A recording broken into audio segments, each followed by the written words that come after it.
d'accord ñu àddu ci beneen mbir Samba. ki nga doon xaar. waaw. fa laa jëm de. laaj leen ma ku ñu woo.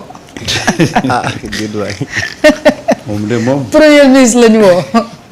démb ñu gis le premier ministre doon àddu ci télé bu Burkina am na tamit ponk yoo xamante ni souligné na ko quand même ci li nga xam ni moo di discours am foofu bokk na ci nee na fii ak weeru juillet benn base étrangère dootul desati ci biir réew mi. noonu mu koy doxalee de noonu la koy appliquer c'est-à-dire que on va revenir hier sur un peu la sortie de Ousmane Sonko. De par la forme, on a vu un Ousmane Sonko vraiment très calme, très serein et qui s'adressait à l'Afrique et au monde. C'est-à-dire que Ousmane Sonko dem boo dégloo discours am ce côté sénégalais là on ne le sentait pas trop mais il parlait à l'Afrique, il parlait au monde. Mais surtout à l'Afrique. Et d'ailleurs j'ai aimé là où le journaliste a voulu l'interpeller sur un peu la France. Ouais. mu ne ko je suis pas là pour la France. waaw ak am fulla. non nit da ngay am personnalité. dafa am fulla. Et moi aussi j'ai beaucoup aimé le fait que mu def interview réservé ko à un média africain. Ousmane Sonko ba mu nekkee premier ministre ba tey il n'a jamais fait une interview bu mu def ak les médias occidentaux de. su ma juumul en top. non gisuma ko de. donc première sortie internationale interview bu mu def. mu ngi ko def ci benn média africain c'est à saluer. Ça montre une fois encore logique bi mu nekk. L'Afrique d'abord. L'Afrique d'abord. démb Ousmane a abordé des questions yoo xam ne moom moo nekk tey question yi nga xam ne mooy les véritables enjeux aujourd'hui ci suñu continent. muy la question sécuritaire et la question économique. Développement économique. ba pare il a abordé ces questions-là avec beaucoup d'audace et de courage parce que Ousmane bu demee ba ne je suis ni de l'AES ni de la CEDEAO. Il faut être Ousmane Sonko pour assumer cette responsabilité-là. Si Ousmane va jusqu'à accuser la CEDEAO ne leen bu ñuy brimer nit ngeen toog di seetaan bu ñu defee coup d'état ngeen di condamner mais posez-vous la question pourquoi leader boobu dem bañ koy coup d'état. C'est un leader qui assume et qui s'assume parce que question yi muy aborder beaucoup de leaders africains ils n'osent pas l'aborder. Mais on ne peut pas faire des omelettes sans casser des œufs. C'est ce langage-là que les Africains ont besoin aujourd'hui d'entendre. C'est-à-dire qu'un langage de vérité. te loolu moo tax d'ailleurs soo ma ko mayee tuuti. Les commentaires après juste son interview mais tu sens que la jeunesse africaine beaucoup d'Africains ont adhéré sur li mu doon wax. kon yow da nga doon dem di capturer commentaire. gis nga waa ji daf ko bindal quand nous serons unis ça va faire mal l'Africain ne doit plus prendre l'arme contre son frère africain. Une Afrique pour les Africains. Consommons ce que nous cultivons et cultivons ce que nous consommons. Soutenons nos frères africains. ba tey ci commentaire yi waa ji ne je ne savais pas que ce monsieur pertinent était aussi pertinent et cohérent et constructif. Alors chapeau bas à Ousmane Sonko, l'Afrique en marche. beneen commentaire boo ñëwee waa ji def na ko Sonko doit faire beaucoup d'interviews de ce genre-là pour parler à la jeunesse africaine. Son leadership est primordial pour le panafricanisme et la souveraineté de l'Afrique. Sincèrement, après cette interview, j'accorde un respect au Premier ministre Ousmane Sonko. C'est des Africains qui ont réagi juste après l'interview. C'est-à-dire que partout, quand tu parcours site yi nga xam ne dañ fa diffuser interview am réaction yi ngay dégg les Africains ci seen majorité surtout la jeunesse. Ils ont apprécié de façon positive sorti Ousmane Sonko bi démb. Malheureusement y a que ñun suñu politiciens yi nga xam ne mbese voilà ñoo fi nekk ci débat mais bref c'est une interview qui a marqué énormément les esprits hier. D'accord. Et c'est encore Ousmane Sonko. D'accord sëñ Naline yow tam sa jàngat par rapport ak discours bi daanaka bëri na pàcc yi nga xamante ni aussi wax na ko ci. ma dikk ci benn constat. muy ban. Sénégal gis nga quand tout est gongo lu ñuy wax gong. déedéet patt la ñu maye silence. tey bi ñu waxee ñoom ñëpp silence rajo la ñu maye. waaw kenn waxu si de. il y a zéro faute rien à signaler. ñu ne nañu ne def pat si comme si Ousmane waxul. musul wax deful. et ñi ñuy suivre te nekk dans la diaspora mën nañu ma seede de. que ni tey après le discours après l'interview de Ousmane Sonko. ci rajo télévision Burkina Bébé. tey ñoom fi ñu jaar yépp gars yi respect bu mat sëkk lañ leen jox. parce que image du Sénégal moom la ñu defaraat. à travers cette interview du premier ministre sénégalais. c'est-à-dire képp ku doon xiini xaane di xool sénégalais bi ndax est-ce que nii tey à partir d'aujourd'hui gars yi dañ la gën a jox cër gën la jox respect à travers le monde entier. tous les Africains sans exception se sont dit voilà le leader qu'on attendait pour changer l'Afrique parce que voilà un leader bu nga xamante ni il sait et xam na fan la jëm te xam na dëkkam fan la jógee et xam na c'est quoi le problème de l'Afrique.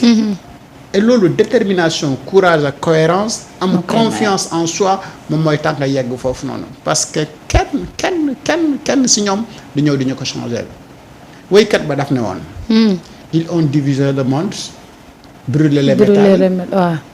et voilà ñoom ñoo ko diviser ñoom ñoo brûlé les métals mais ñoom ñoo bëgg di ñëw di ñu contrôler pour suñu matière première yi ñu am yépp ñu jël ko dem yóbbu ko ci seen dëkk yi fexe noot suñuy maam tabax seen dëkk yi jël suñu koom yóbbu ko defaree ko seen dëkk yi ba pare ñëw encore duñu tuuf ay sarax as tuut mais il est temps pour que ñun ñu waxe stop dafa doy et que c'est ce que Ousmane Sonko a compris Ousmane Sonko a parlé démb pour l'Afrique et pour les Africains et pour dire encore une fois que ni le gars il calcule pas ses intérêts personnels il calcule l'intérêt général et il veut au moins ba ëllëg histoire di ko jàngale en Afrique et quand il a parlé de Thomas Sankara et mais man dama commencé woon am ay frictions quoi c'est-à-dire le gars niveau bi mu nekk ba léegi dama ne c'est-à-dire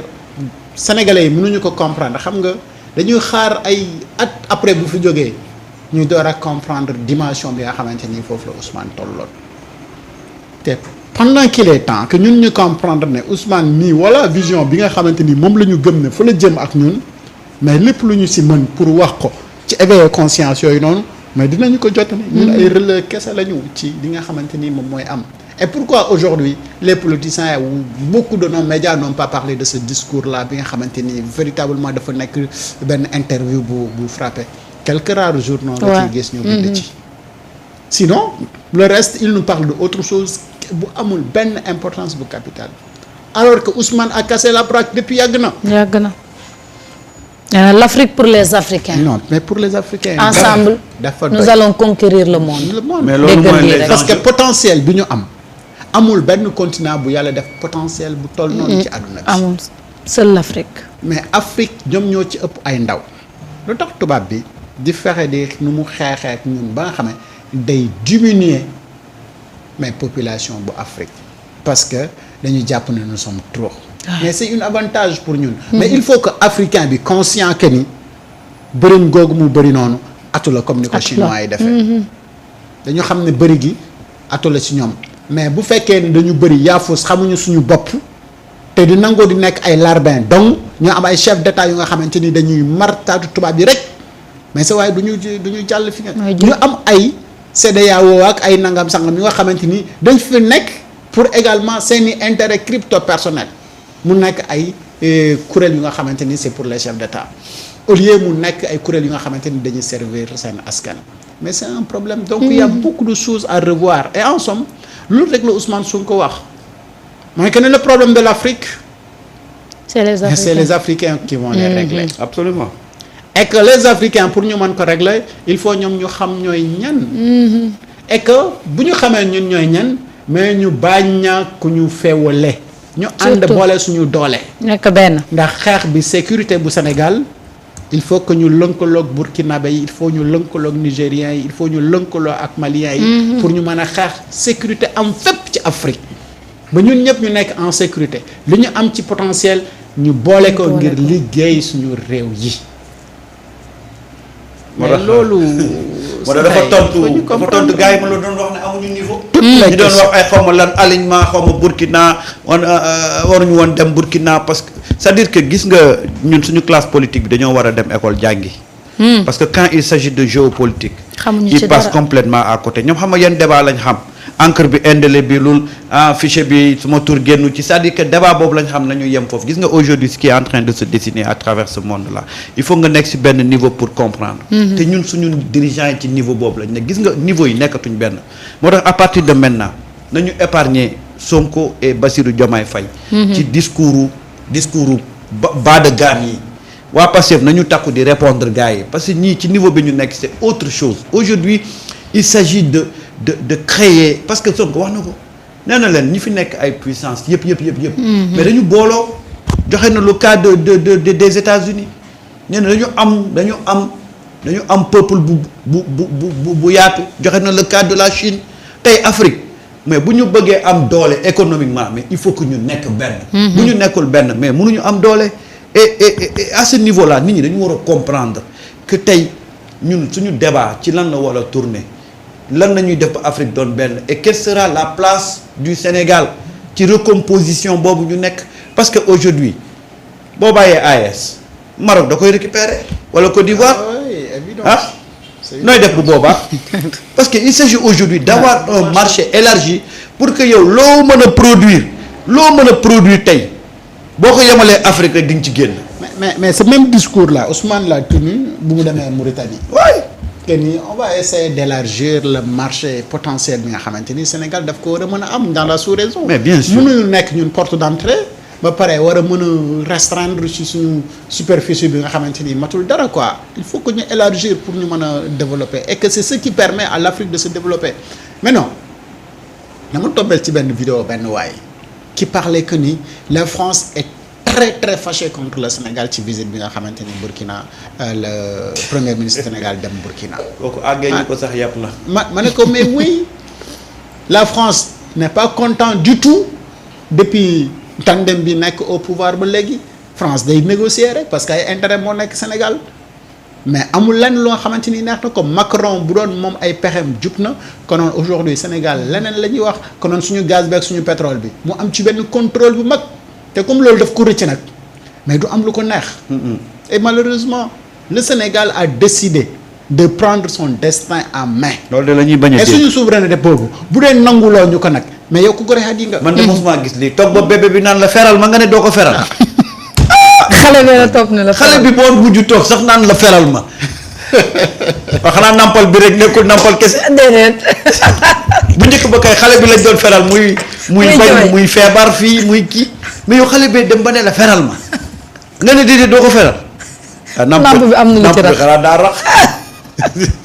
Baara ma bàyyi la nga joxe sa xalaat yi. waaw xam nga démb interview bi pourtant ñu bari posé wuñu la question que ni maanaam. qui parlait exactement.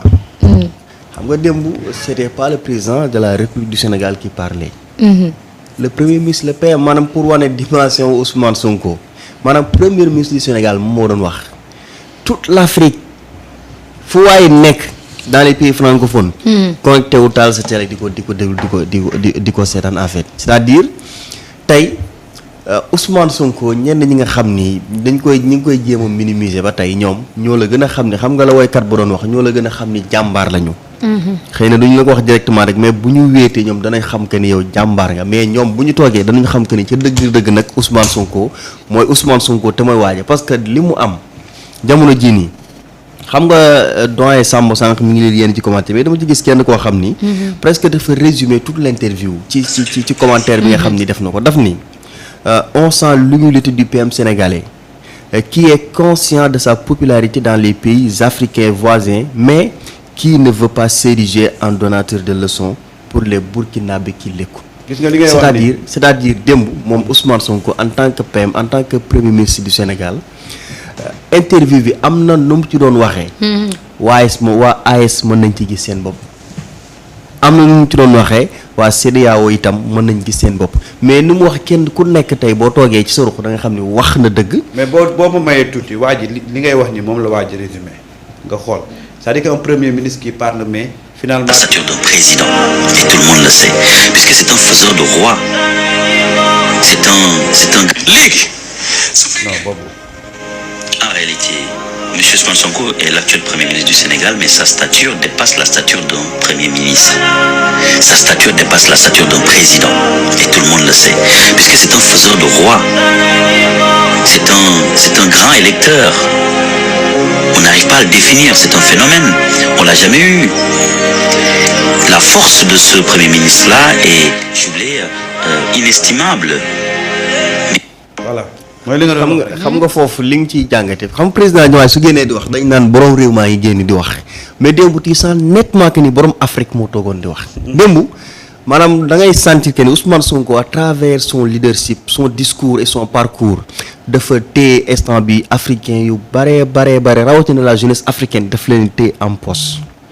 nekkul ni dafa xëy nii rek am lim bu am nii de dafa am jaar-jaar am un discours boo xam ni daf ko tenir mais hier daf ko ñëw confirmer gis nga démb RTB bu ñu joxul woon seen signal la RTS pour que ñoom ñu mën ko teg en même temps que ñoom kon bu ñu defee interview ba pare ba nga delluwaat fa tey dem xooli ko da ngay gis mu battre record boo xam ni mosoo gis benn